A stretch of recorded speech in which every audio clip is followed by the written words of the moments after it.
യേശു മിശിഹായ്ക്ക് സ്തുതിയായിരിക്കട്ടെ. ഈശോയിൽ സ്നേഹമുള്ള പ്രിയ സഹോദരങ്ങളെ, പരിശുദ്ധ അമ്മയുടെ സ്വർഗാരോഹണ തിരുനാളിന് ഒരുക്കമായിട്ട് 15 നോമ്പിലേക്ക് നമ്മൾ പ്രവേശിക്കുകയാണ്.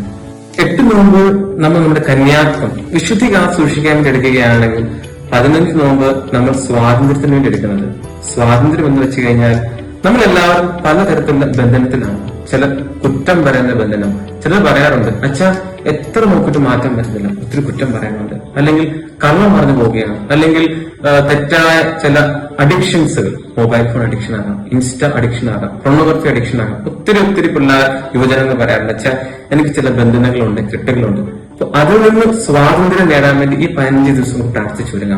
പ്രത്യേകിച്ച് നമ്മുടെ ജീവിതത്തിൽ ഏതെങ്കിലും ബന്ധനങ്ങൾ, കെട്ടുകളുണ്ടെങ്കിൽ പരിശുദ്ധ അമ്മ മാതാവെ, അമ്മയുടെ മാധ്യസ്ഥം വഴി അതിൽ നിന്ന് എനിക്ക് സ്വാതന്ത്ര്യം ലഭിക്കാൻ വേണ്ടി ഞാൻ പ്രാർത്ഥിക്കുന്നെന്ന് ആഗ്രഹിച്ചുകൊണ്ട് നോമ്പെടുത്ത് ഈ 15 ദിവസം പരിശുദ്ധ കുർബാനയിൽ പങ്കെടുത്ത് ഈശോയെ സ്വീകരിച്ച് നമുക്ക് കൂടുതൽ വിശുദ്ധിയിലേക്ക്, നന്മയിലേക്ക്, സ്വാതന്ത്ര്യത്തിലേക്ക് വളരുവാൻ സാധിക്കട്ടെ. അതുകൊണ്ട് ഈ 15 നോമ്പ് ഒരുക്കത്തോടു കൂടി നമുക്കെടുക്കാം. ദൈവം നമ്മളെല്ലാവരെയും അനുഗ്രഹിക്കട്ടെ.